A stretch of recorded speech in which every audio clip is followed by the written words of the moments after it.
অনেক দিন থেকে স্ট্রবেরি খাওয়ার ইচ্ছা ছিল।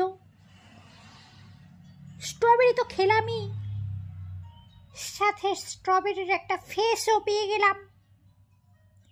তাই ভাবলাম আমি তো একা, দেখলে আমাকে তো কেউ চিনতে পারবে না,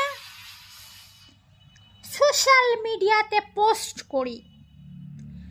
তো সোশ্যাল মিডিয়ায় কোথায় পোস্ট করব, এই ভাবতে ভাবতে আমার মাথাতে এলো সেই তো আমার ইউটিউব, ভালোবাসার প্ল্যাটফর্ম, যেখানে আমি কোনো দ্বিধা সংকোচ ছাড়া নিজের মনের কথা তোমাদের সাথে শেয়ার করব, যেখানে আমি নিজেকে অনেক স্বাধীনভাবে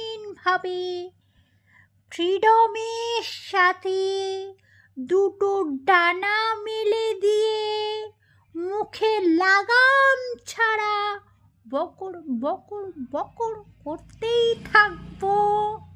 এতে আমাকে কেউ পাগলও বলবে না।